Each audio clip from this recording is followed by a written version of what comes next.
વિદ્યાર્થી મિત્રો, તો આપણે ભૌતિક વિજ્ઞાનમાં ચેપ્ટર નંબર 2 ચાલી રહ્યું છે. એમાં આપણે આગળના વિડિયો લેક્ચરમાં આપણે મૂળભૂત ભૌતિક રાશિ અને સાદિક ભૌતિક રાશિઓ વિશેની વાત કરી ગયા છીએ.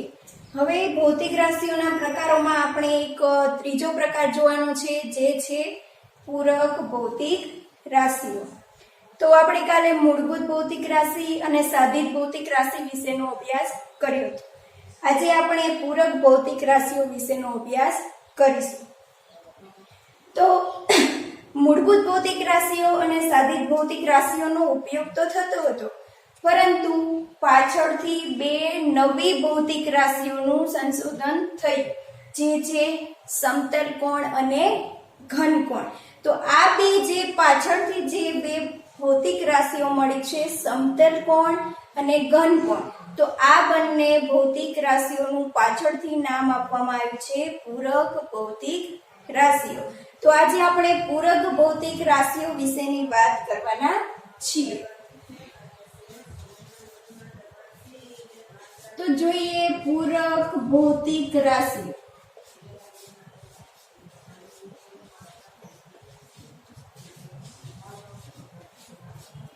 જેને ઇંગ્લિશમાં શું કહીશું? સપ્લિમેન્ટરી ફિઝિકલ ક્વોન્ટિટી, કે જેને ઇંગ્લિશમાં કહેવાય છે સપ્લિમેન્ટરી ફિઝિકલ ક્વોન્ટિટી, પૂરક ભૌતિક રાશિઓ.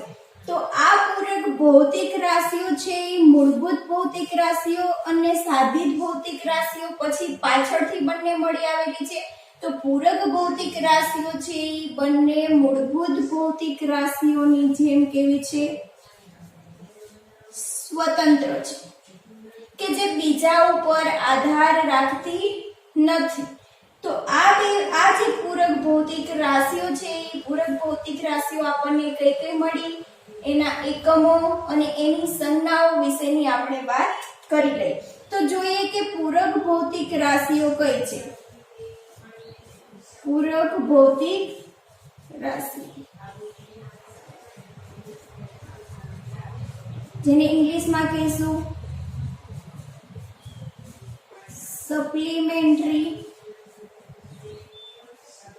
Physical quantity. હવે આ જે પૂરક ભૌતિક રાશિઓ જે આપણે જોવાના છીએ, તો એના એકમોને આપણે શું નામ આપીશું? પૂરક એકમ, જેને ઇંગ્લિશમાં કહીશું સપ્લિમેન્ટરી યુનિટ. અને આ પૂરક ભૌતિક રાશિઓ જે છે એના એકમોની સંજ્ઞા શું આપણે લખીશું? તો એ સંજ્ઞા વિશેની પણ વાત કરી લઈએ, જેને ઇંગ્લિશમાં કહીશું સિમ્બોલ. તો આ જે પૂરક ભૌતિક રાશિઓ છે એમાં સૌથી પહેલા આપણને પૂરક ભૌતિક રાશિ જોવા મળે છે, જે છે સમતલ કોણ, જેને ઇંગ્લિશમાં કહીશું પ્લેન એંગલ. તો આ જે સમતલ કોણ છે એ સમતલ કોણ આપણને પાછળથી મળી આવ્યો છે. તો અત્યાર સુધી આપણે મૂળભૂત ભૌતિક રાશિઓ અને સાદિક ભૌતિક રાશિઓનો જો અભ્યાસ કરતા હતા, હવે પાછળથી સમતલ કોણ આપણને મળી આવ્યો છે. તો આ સમતલ કોણ છે એ આપણને કેવી રીતે મળી આવ્યો?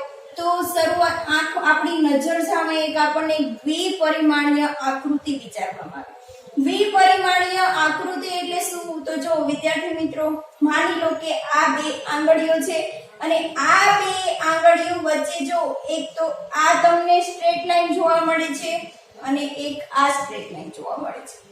તો બંને સ્ટ્રેટ લાઈન દ્વારા શું થાય છે? એક ખૂણો બનતો તમને જોવા મળશે. તો આ સમતલ કોણ છે એ શું છે કે કોઈ પણ બે સીધી લાઈન વચ્ચે અથવા તો કોઈ સમતલ વચ્ચે જે ખૂણો બને છે એનું નામ આપેલું છે સમતલ કોણ. તો આ બે આંગળીઓ છે એ બે સીધી લાઈન છે, એ બે સીધી લાઈન કેવી છે? જોઈન્ટ થયેલી છે. તો હવે જો આ જે બે સીધી લાઈન છે એમાં હું શરૂઆતમાં અહીંયાથી અહીંયા સુધીનું અંતર મેઝર કરું છું. તો અહીંયાથી અહીંયા સુધીની મેં કંઈક લંબાઈ માપી છે. હવે થોડીક આગળ હું લંબાઈ માપીશ, એનાથી થોડીક આગળ લંબાઈ માપીશ, એનાથી થોડીક આગળ લંબાઈ માપીશ. તો જેમ જેમ લંબાઈ માપતા આગળ જતા જશું એમ તમને એક શું જોવા મળે છે? ખૂણો જોવા મળશે. અને આ લંબાઈ છે એ દરેક વખતે આપણને સરખી મળતી નથી. તો દ્વિપરિમાણીય આકૃતિમાં છે એ આપણે એને કોઈ પણ એક લંબાઈ દ્વારા પણ નથી દર્શાવી શકતા, ક્ષેત્રફળ દ્વારા નથી દર્શાવી શકતા, કે કોઈ પણ સમય દ્વારા પણ નથી દર્શાવી શકતા. તો આ જે બે તમને લાઈન અથવા તો બે સમતલ વચ્ચે જે ખૂણો બને છે એવા ખૂણાનું નામ આપેલું છે સમતલ કોણ. કે તમે કોઈ પણ મૂળભૂત ભૌતિક રાશિ કે સાદી ભૌતિક રાશિ દ્વારા તમે દર્શાવી શકતા નથી. એક નવી જ તમારે ભૌતિક રાશિ મળી છે જે છે સમતલ કોણ. તો આ સમતલ કોણનો જે એકમ છે એ કયો છે? તો એના એકમને કહેશું રેડિયન. અને એની સંજ્ઞા આપેલી છે RED. કે સમતલ કોણનો એકમ છે રેડિયન અને એની સંજ્ઞા તમે RED દ્વારા દર્શાવી શકશો. એવી જ રીતે એક બીજી પૂરક ભૌતિક રાશિ ધ્યાનમાં આવી છે જેને કહીશું ઘનકોણ. તો ઘનકોણને ઇંગ્લિશમાં શું કહેવાય? Solid angle. તો આ ઘનકોણ આપણને કેવી રીતે મળ્યો? જેવી રીતે સમતલ કોણ છે એ દ્વિપરિમાણીય આકૃતિ વિચારી અને આ દ્વિપરિમાણીય આકૃતિ ઉપરથી સમતલ કોણ મળ્યો, એવી જ રીતે આપણે ત્રિપરિમાણીય આકૃતિ એક આપણી નજર સામે આવે અને આ ત્રિપરિમાણીય આકૃતિ પરથી આપણને શું મળશે? ઘનકોણ. તો માની લો કે ત્રિપરિમાણીય આકૃતિ તમારી ઘણીવાર તમારી નજર સામે જોવા મળતી હોય છે. તો ત્રિપરિમાણીય આકૃતિ વિચારો, માની લો કે એક આઈસ્ક્રીમનો કોન તમે જોયેલો હશે. તો આ આઈસ્ક્રીમના કોનમાં શું હોય? જેમ જેમ તમે નીચે જતા જાઓ એમ નીચેની બાજુએ તમને એંગલ જોવા મળે. આ આઈસ્ક્રીમનો શું છે? કોન છે. આવો કંઈક તમને કોન જોવા મળતો હશે. તો આ આઈસ્ક્રીમનો કોન હોય ઈ આપણે અહીંયા ડ્રો કરેલું છે એટલે બાકી તમારી નજર સામે હોય તો ત્રિપરિમાણીય આકૃતિ હોય છે. તો આ આઈસ્ક્રીમના કોનમાં તમે જો જેમ જેમ નીચે જતા જશો એમ તમને નીચેની બાજુએ શું મળશે? ખૂણો મળશે. તો આવા ત્રિપરિમાણીય આકૃતિમાં જે ખૂણો મળે છે એવા ખૂણાને શું કીધું? ઘનકોણ. તો આવો આપણે ત્રિપરિમાણીય આકૃતિ આ નજર સામે આવી અને એના ઉપરથી આપણને એક નવી પૂરક ભૌતિક રાશિ મળી જેને કીધું ઘનકોણ. તો હવે આવા ઘનકોણ જે છે એ ઘનકોણનો એકમ શું છે? તો ઘનકોણનો એકમ છે સ્ટીરેડિયન અને જેનો સંજ્ઞા છે SR. કે SR વડે તમે દર્શાવી શકો. તો પાછળથી આપણને જે ભૌતિક રાશિઓ મળી છે એને આપણે કેવું નામ આપેલું છે? પૂરક ભૌતિક રાશિઓ. તો મૂળભૂત ભૌતિક રાશિ અને સાદી ભૌતિક રાશિ પછી પાછળથી મળી આવી છે જે છે સમતલ કોણ અને ઘનકોણ. તો આ સમતલ કોણ અને ઘનકોણનું નામ પૂરક ભૌતિક રાશિઓ કેમ રાખવામાં આવ્યું? તો આ સમતલ કોણ અને ઘનકોણનું નામ પૂરક ભૌતિક રાશિઓ એટલા માટે રાખવામાં આવ્યું. માની લો કે તમે એક્ઝામ આપતા હોય છો, તો એક્ઝામ આપો છો ત્યારે તમે પેપર લખવાની શરૂઆત મેઇન સપ્લિમેન્ટરી થી કરતા હોય છો. હવે મેઇન સપ્લિમેન્ટરી તમારી આખી ભરી જાય, હજુ તમારે લખવાનું બાકી રહી ગયું છે. તો મેઇન સપ્લિમેન્ટરી ની પાછળ તમે શું કનેક્ટ કરો છો? સપ્લિમેન્ટરી કનેક્ટ કરો છો. જે તમારે શું કર્યું? પાછળથી ઉમેરવાની જરૂર પડી. પેપર લખવાનું બાકી છે, મેઇન પુરવણી ભરાઈ ગઈ છે અને પાછળથી હજી તમારે ઉમેરવું પડે છે, તો તમે એને શું કહેશો? સપ્લિમેન્ટરી. તો એવી જ રીતે આ સમતલ કોણ છે અને ઘનકોણ છે. તો આ બંનેને આપણે પાછળથી ઉમેરવાની જરૂર પડી તો એનું નામ આપી દીધું સપ્લિમેન્ટરી ફિઝિકલ ક્વોન્ટિટી. તો સપ્લિમેન્ટરી ફિઝિકલ ક્વોન્ટિટી સ્વતંત્ર છે, બીજા ઉપર આધાર રાખતી નથી. અને આવી આપણને બે પૂરક ભૌતિક રાશિઓ મળે છે. એક છે સમતલ કોણ અને એક છે ઘન કોણ. તો આ સમતલ કોણ અને ઘન કોણ એ બંનેની આપણે ડિટેલમાં વાત કરીશું. સમતલ કોણ કેવી રીતે મળે છે અને ઘન કોણ કેવી રીતે મળે છે તે આપણે ડિટેલમાં જોઈએ. તો હવે આપણે પહેલા સમતલ કોણ વિશે સમજીએ. તો સમતલ કોણ ડિટેલમાં સમજીએ તો જોઈએ સમતલ કોણ.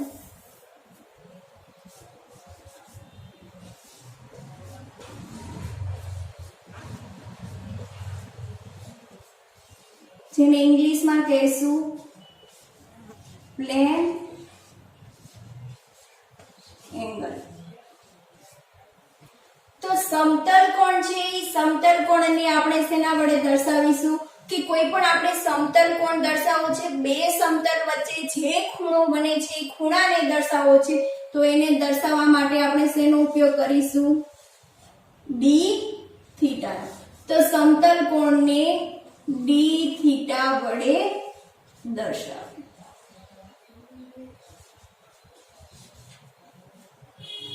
હવે સમતલ કોણની વ્યાખ્યા જોઈ લઈએ કે સમતલ કોણ કોને કહેવાય. તો એની વ્યાખ્યા જોઈએ તો બે સીધી લાઈન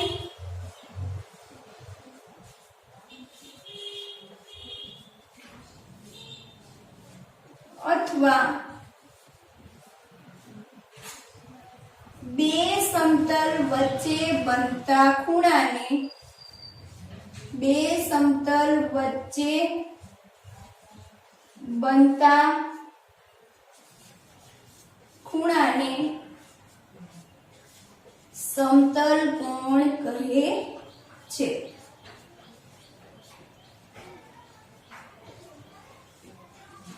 કે બે સીધી લાઈન અથવા તો બે સમતલ વચ્ચે જે ખૂણો બનતો હશે એવા ખૂણાનું નામ આપણે આપીશું સમતલ કોણ. સમતલ કોણની એક બીજી પણ વ્યાખ્યા જોઈ લઈએ કે ચાપની લંબાઈ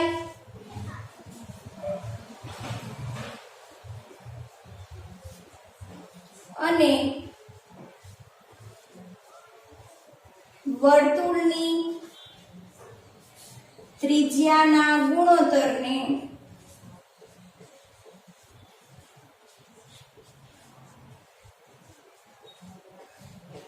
સમતલ કોણ કહે છે.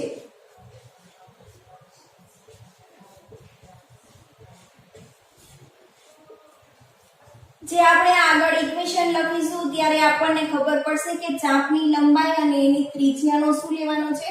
ગુણોત્તર. અને એને આપણે કહીશું સમતલ કોણ. તો સમતલ કોણ કોને કહેવાય કે કોઈ પણ બે સીધી લાઈન હશે, બે સીધી લાઈન એટલે કે આવી રીતે એક આ સ્ટ્રેટ લાઈન થઈ ગઈ અને એક આ સ્ટ્રેટ લાઈન થઈ ગઈ. તો આ બે સ્ટ્રેટ લાઈન વચ્ચે જે ખૂણો બને છે એ ખૂણાને આપણે શું કહીશું? સમતલ કોણ. અને જેને ડી થીટા વડે દર્શાવીશું. તો આગળ આપણે સમજીએ ત્યારે આપણે સમતલ કોણની કેવી રીતે આપણે એને ડી થીટા વડે દર્શાવીશું ને કેવી રીતે સમતલ કોણ મળે છે તે આપણે જોઈશું. હવે આ જે સમતલ કોણ છે એ દ્વિપરિમાણીય આકૃતિમાં જોવા મળે છે. સમતલ કોણ છે દ્વિપરિમાણીય આકૃતિમાં જોવા મળશે.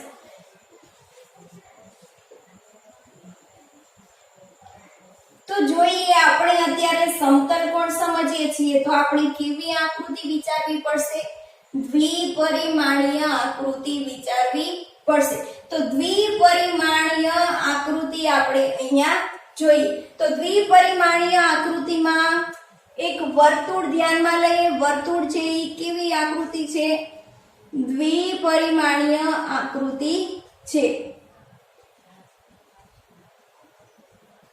તો આપણે અહીંયા એક વર્તુળ ધ્યાનમાં લીધું છે. હવે આ વર્તુળમાં આપણને ખબર છે કે આ છે x અક્ષ અને આ છે y અક્ષ. આ રહી ગયું વર્તુળનું કેન્દ્ર O. હવે આપણે બધા જાણીએ છીએ કે અહીંયા છે ઈ કેટલા ડિગ્રીનો ખૂણો હોય 0. ત્યાંથી અહીંયા આગળ આવીએ એટલે કેટલાનો બને 90 ડિગ્રીનો. ત્યાંથી આગળ આવીએ એટલે અહીંયા કેટલાનો ખૂણો બને 180 નો. ત્યાંથી અહીંયા આગળ આવીએ એટલે અહીંયા કેટલો બને 270 નો, પાછો 360 નો. આવી રીતે ચક્ર ચાલ્યા જ કરે. અને આપણે બધા જાણીએ છીએ કે એંગલ છે એ અત્યારે શેમાં છે ડિગ્રીમાં છે. તો આપણે અહીંયા શું કીધું દ્વિપરિમાણીય આકૃતિ ધ્યાનમાં લીધી છે. હવે આ દ્વિપરિમાણીય આકૃતિમાં હું અહીંયાથી વર્તુળના કેન્દ્ર O થી અહીંયા એક બિંદુનું નામ આપી દઉં છું A. તો આ O થી A સુધી હું એક દોરી લાંબી કરી દઈશ. O થી A શું થઈ ગયું એ વર્તુળની ત્રિજ્યા થઈ ગઈ. તો હવે O થી A સુધી હું દોરીને લાંબી કરી દઈશ. હવે શું કરીશ તો આ દોરીનો એક છેડો જે કેન્દ્ર પર છે એને હું ફિક્સ રાખીશ અને પછી જે દોરીનો છેડો A પર છે એ દોરીના છેડાને હું ઉપરની બાજુએ ખસેડું છું. એટલે હું થોડુંક ઉપરની બાજુએ ખસેડીશ જે છે A ડેશ. તો આ દોરીનો એક છેડો મેં ફિક્સ રાખેલો છે અને બીજા છેડાને હું ખસેડીને A ડેશ પર લઈ જાઉં છું અને આ A ડેશ ને હવે હું વર્તુળના કેન્દ્ર O સાથે જોડી દઈશ. તો આ દોરીનો એક છેડો ફિક્સ રાખી એક છેડો ખસેડવાથી આપણને શું જોવા મળશે એંગલ D થીટા. તો અહીંયા તમને એક સમતલ કોણ જોવા મળશે D થીટા. આ દોરીના છેડાને તમે જેમ જેમ ઉપર લેતા જતા જશો એમ ખૂણામાં શું થતો જશે ફેરફાર. અને અહીંયા હું અમુક લંબાઈનું હું શું કરીશ ખસેડીશ અને એને પછી હું વર્તુળના કેન્દ્ર O સાથે જોડી દઈશ. તો અહીંયા મને A થી A ડેશ છે એ શું મળશે ચાપ, જેને ઇંગ્લિશમાં કહેશું આર્ક. અને O થી A સુધી શું છે વર્તુળની ત્રિજ્યા R. તો અહીંયા જો O થી A સુધી છે એ વર્તુળની ત્રિજ્યા છે તો આપણે લખી શકીએ OA બરાબર R, જે શું છે વર્તુળની ત્રિજ્યા. અને A થી A ડેશ એ શું છે ચાપ. હવે આ ચાપને હું DS નામ આપી દઉં. ચાપ છે એ A થી A ડેશ બે બિંદુઓ વચ્ચેનું અંતર છે. તો આપણે જાણીએ છીએ ખૂણાનું ઇક્વેશન આપણે બધા જાણીએ છીએ કે ખૂણો બરાબર ચાપ ભાગ્યા ત્રિજ્યા. તો અહીંયા આપણે ખૂણો શું છે D થીટા, જેને કહેશું સમતલ કોણ. તો સમતલ કોણ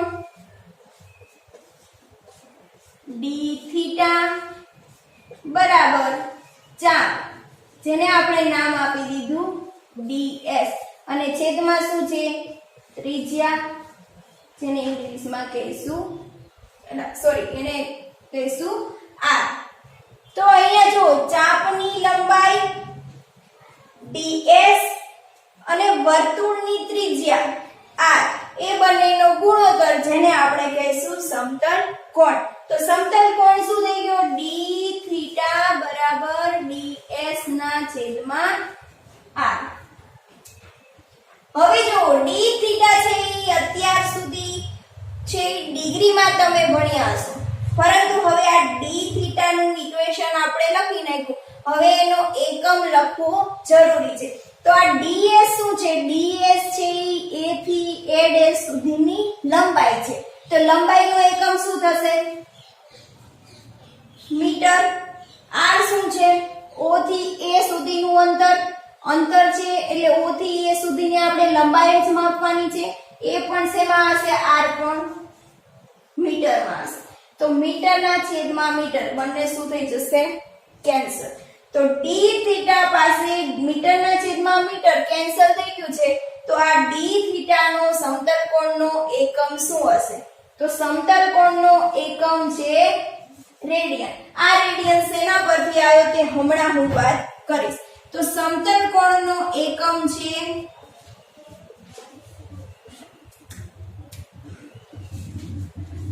રેડિયન.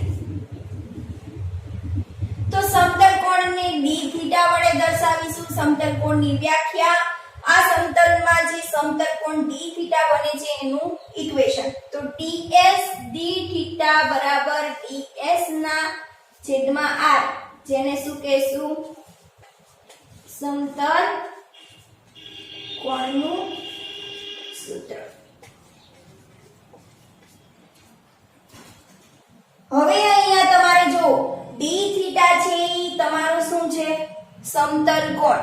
તો અહીંયા સમતલ કોણ છે ઈ આપણે શેમાં દર્શાવવાનો છે રેડિયનમાં દર્શાવવાનો છે.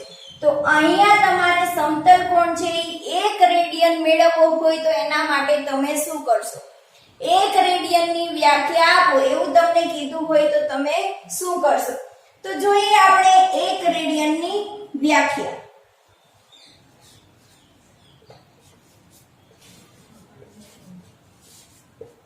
સમતલ કોણ 1 રેડિયન ક્યારે બને?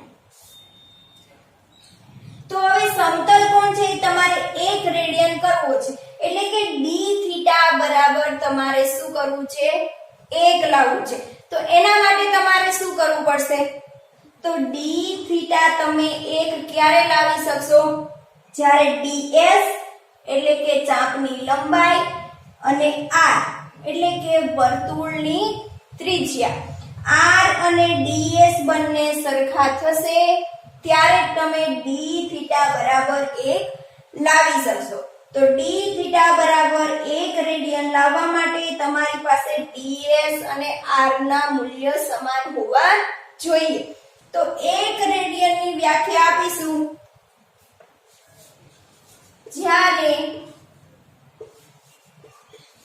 ચાપની લંબાઈ અને વર્તુળની ત્રિજ્યા બંને સમાન બને ત્યારે સમતલ કોણ 1 રેડિયન મળે.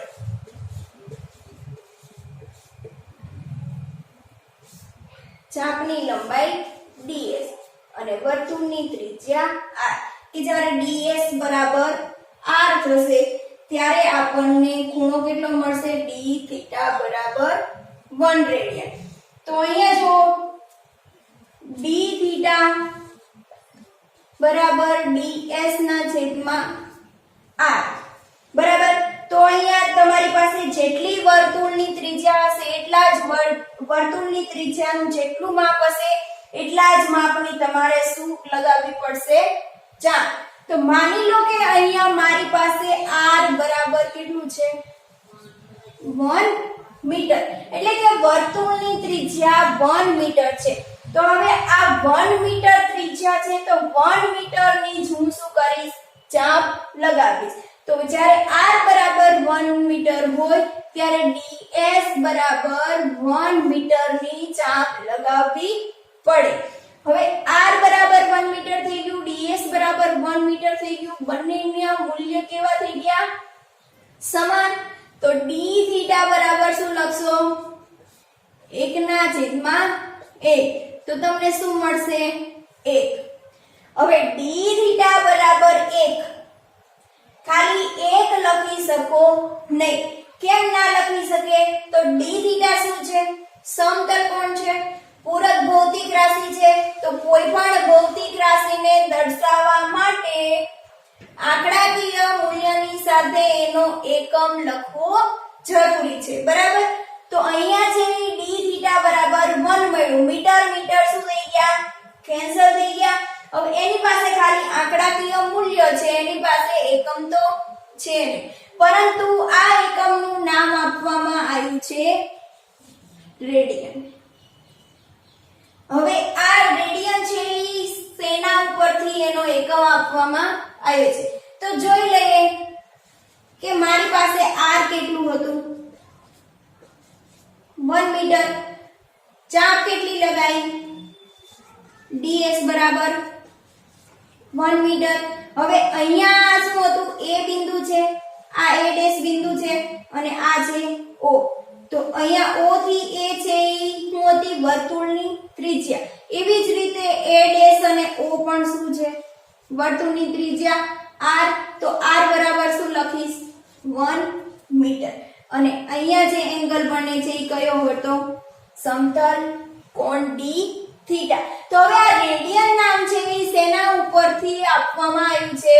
તો અહીંયા જો r બરાબર ds બરાબર r. ત્રણેયના મૂલ્ય કેવા છે? સમાન. આ કે શું છે? વર્તુળની ત્રિજ્યા, જેને ઇંગ્લિશમાં કહીશું રેડિયન. આ પણ શું છે? વર્તુળની ત્રિજ્યા, જેને ઇંગ્લિશમાં કહીશું રેડિયસ. અને આટલું મૂલ્ય પણ શું થઈ ગયું? વર્તુળની ત્રિજ્યા જેટલું, રેડિયસ જેટલું થઈ ગયું. તો આ d થીટા જે સમતલ કોણ છે એ સમતલ કોણ ત્રણેય બાજુ રેડિયસના મૂલ્યથી ઘેરાયેલો છે. આખો સમતલ કોણ છે એ રેડિયસના મૂલ્યથી કવર થઈ ગયો છે વચ્ચે. તો ત્રણેય બાજુ રેડિયસનું માપ છે, તો રેડિયસનું નામ ચેન્જ કરીને શું નામ રાખવામાં આવ્યું છે? રેડિયન નામ રાખવામાં આવ્યું છે.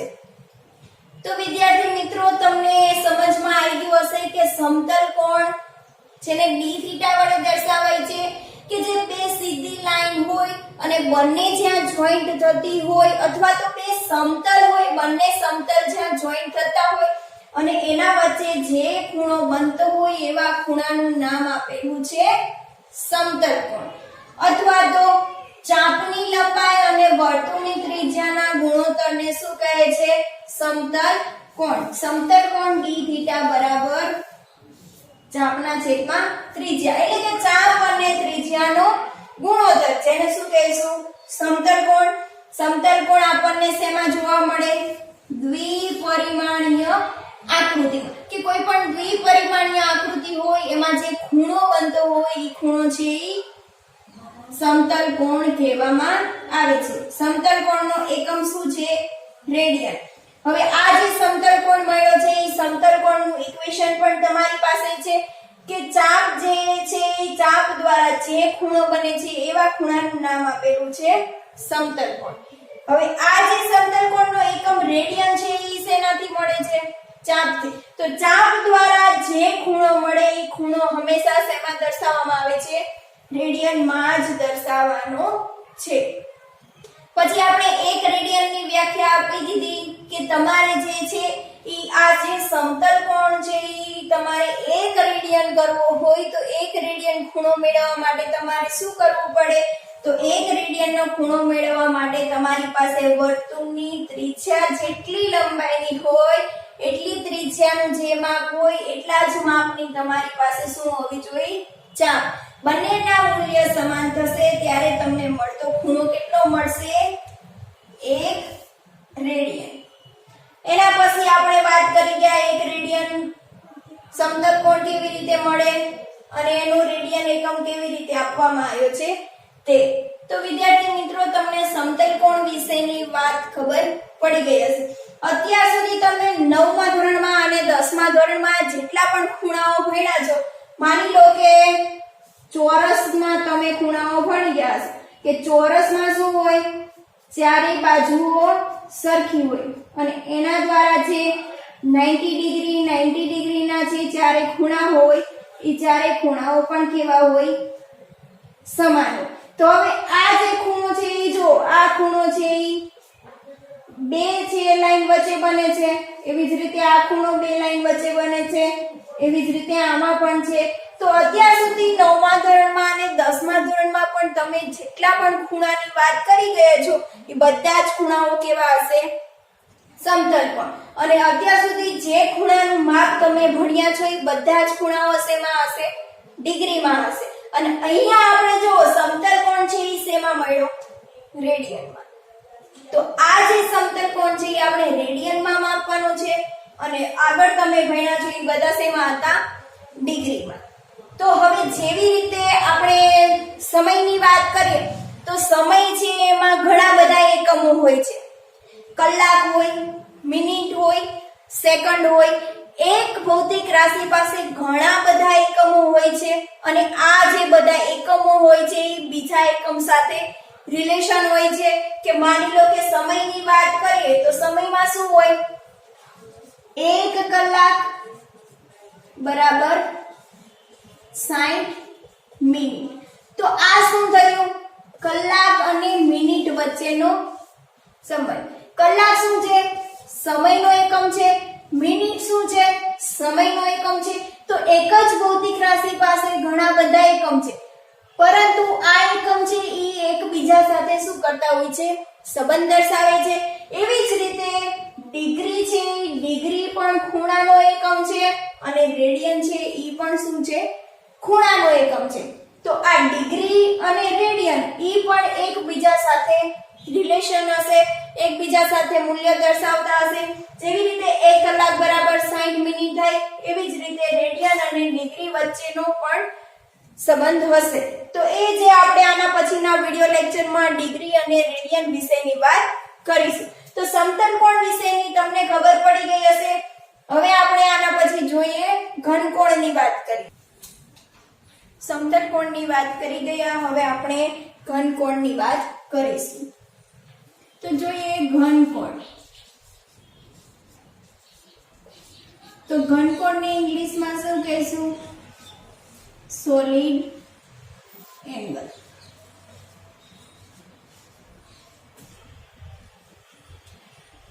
તો જેવી રીતે સમતલ કોણને આપણે ડી થીટા વડે દર્શાવતા હતા એવી જ રીતે ઘનકોણને શેના વડે દર્શાવવામાં આવશે? ડી ઓમેગા વડે.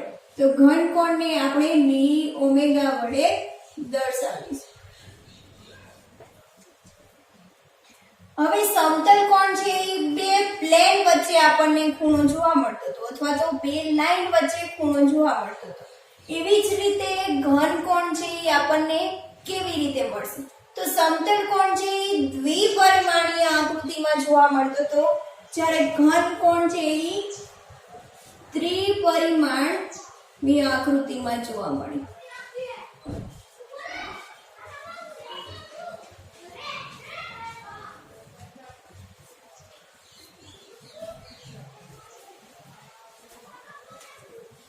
તો અહીંયા આપણે ત્રિપરિમાણીય આકૃતિનો વિચાર કરવો પડશે.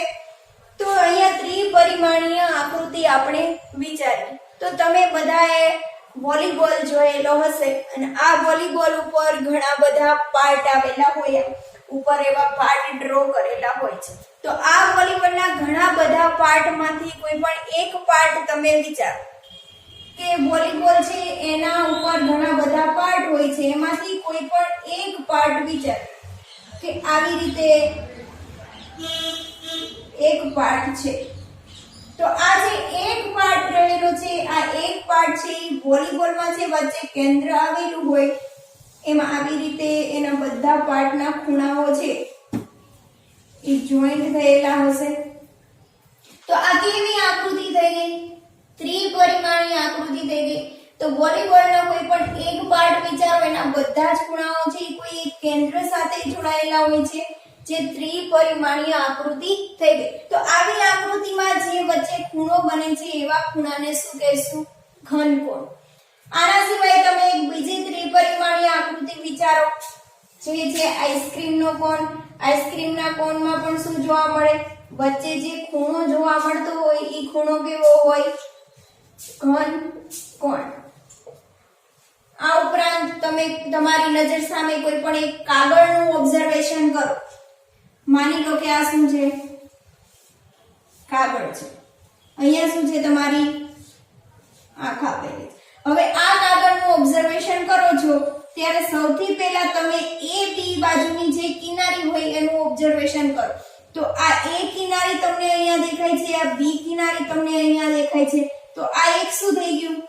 સમતલ બની ગયું. તો અહીંયાથી એ અને બી કિનારીનું જ્યારે તમે ઓબ્ઝર્વેશન કરો છો ત્યારે જે તમને ખૂણો મળે છે, બંને બાજુથી એ અને બી નું ઓબ્ઝર્વેશન કરતા તમારી આંખ પાસે કંઈક ખૂણો બનતો હશે. તો આ જે ખૂણો બને છે એ એક સમતલ થઈ ગયો અને સમતલ દ્વારા ખૂણો બને છે તો એ શું થશે? સમતલ કોણ. એવી જ રીતે તમે BC નું ઓબ્ઝર્વેશન કરો તો આ BC સમતલ દ્વારા તમારી આંખ પાસે જે ખૂણો બનશે એ ખૂણો પણ કેવો હશે? સમતલ. એવી જ રીતે BC તમે કોઈ પણ એક સમતલ લેશો તો એના દ્વારા ખૂણો એવો મળશે. પરંતુ તમે કોઈ પણ એક બાજુ કિનારી ન જોતા આખા કાગળનું ઓબ્ઝર્વેશન કરો. આખા કાગળનું ઓબ્ઝર્વેશન કરશો ત્યારે તમને તમારી આંખ પર શું જોવા મળશે? A ખૂણો જોવા મળશે, B જોવા મળશે, C જોવા મળશે અને D પણ જોવા મળશે. ચાર ખૂણાઓ તમારી આંખ પરથી એક આંખની બાજુએ એક તમને શું બનાવશે? ખૂણો બનાવશે, જેને કહીશું ઘનકોણ. આ કાગળનું જ્યારે ઓબ્ઝર્વેશન કરો છો ત્યારે ત્રિપરિમાણીય આકૃતિ થઈ ગઈ. તો આ જે ઘનકોણ છે એ ત્રિપરિમાણીય આકૃતિમાં જોવા મળે છે. તો આવી ત્રિપરિમાણીય આકૃતિનું આપણે એક એક્ઝામ્પલ લઈએ, એક ઉદાહરણ લઈએ અને આ ત્રિપરિમાણીય ઉપરથી આપણે ઘનકોણનું સૂત્ર મેળવીએ. તો આ ત્રિપરિમાણીય આકૃતિમાં આપણે એક વોલીબોલનો એક પાર્ટ વિચારીએ છીએ. તો માની લો કે આ શું છે? એક વોલીબોલનો પાર્ટ છે. તો માની લો કે એક વોલીબોલનો પાર્ટ આપણે લઈએ. તો આ થઈ ગયો વોલીબોલનો પાર્ટ. હવે અહીંયા કંઈક છે વોલીબોલમાં એક કંઈક સેન્ટર આવેલું હશે. આ સેન્ટરનું નામ આપી દો O. હવે આ બધા જ વોલીબોલના ખૂણાઓ છે એ બધા જ ખૂણાઓ કેન્દ્ર સાથે O કેન્દ્ર છે, O કેન્દ્ર સાથે તમે જોઈન્ટ કરી દો.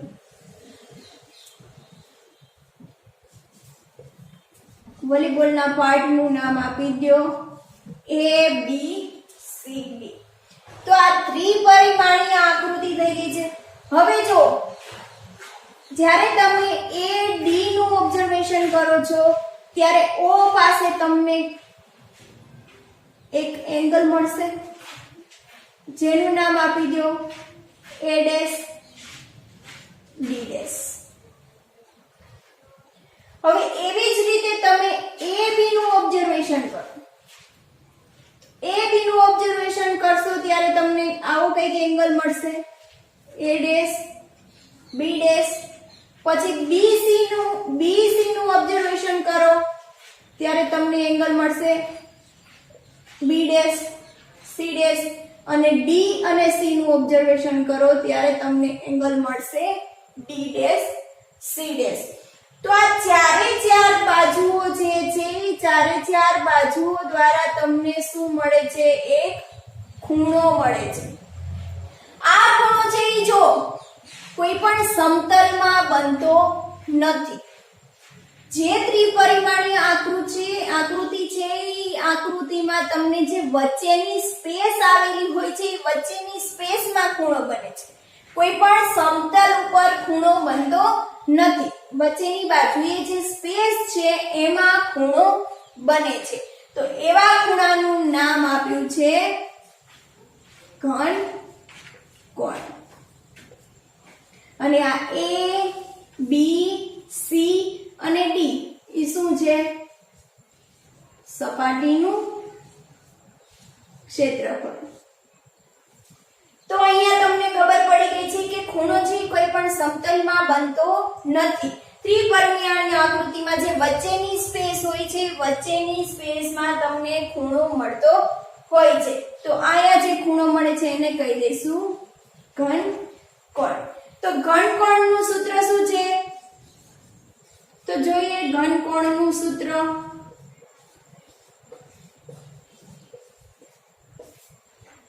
તો ઘનકોણ D ઓમેગા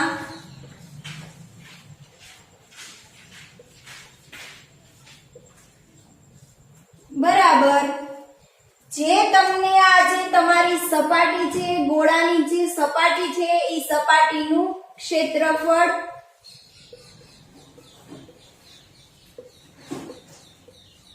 તો આ જે સપાટીનું ક્ષેત્રફળ છે એને આપણે dA વડે દર્શાવીશું તો સપાટીનું ક્ષેત્રફળ dA છેદમાં ત્રિજ્યાનો સ્ક્વેર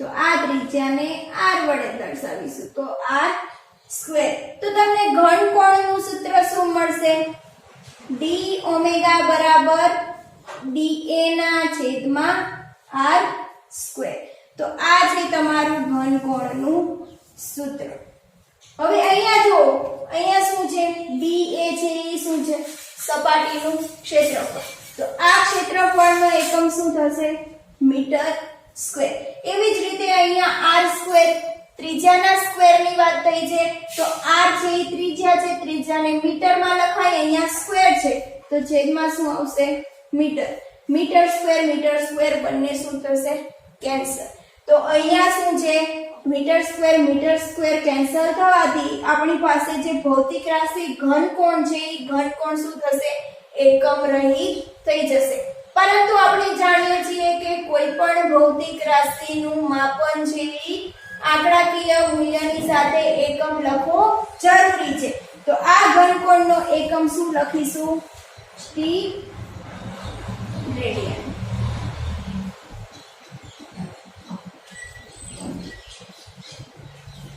તો ઘનકોણનો એકમ શું છે t રેડિયન હવે એની વ્યાખ્યા જોઈ લઈએ કે વ્યાખ્યા શું છે ઘનકોણની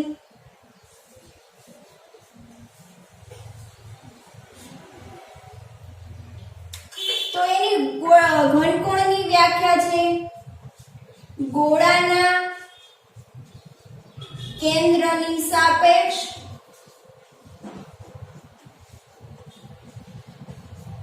ગોળાની સપાટીનું ક્ષેત્રફળ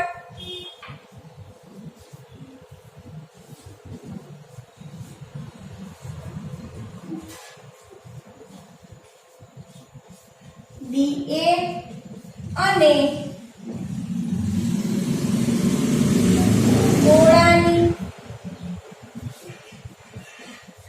ત્રિજ્યાના વર્ગના ગુણોત્તરને ઘનકોણ કહે છે ગોળાની ત્રિજ્યાના વર્ગના ગુણોત્તરને એટલે r સ્ક્વેર તો અહીંયા જો ઘનકોણના સૂત્ર પરથી આપણે એની વ્યાખ્યા લખી શકીએ કે ઘનકોણના કેન્દ્રની સાપેક્ષે જે સપાટીનું ક્ષેત્રફળ છે ઈ અને એની ત્રિજ્યાના વર્ગના ગુણોત્તરને શું કહેશું ઘનકોણ તો હવે વિદ્યાર્થી મિત્રો કે ઘનકોણમાં જેવી સમતલ કોણમાં જેવી રીતે ચાપ દ્વારા ખૂણો બનતો હતો એવી જ રીતે ઘનકોણમાં સપાટીના ક્ષેત્રફળ દ્વારા ખૂણો બને છે તો ઘનકોણનો d ઓમેગા વડે દર્શાવાય છે ત્રિપરિમાણીય આકૃતિ છે એનો એકમ જોઈ ગયા એની વ્યાખ્યા જોઈ ગયા અને ઘનકોણનું સૂત્ર શું મળે તે આપણે ઘનકોણ વિશેની માહિતી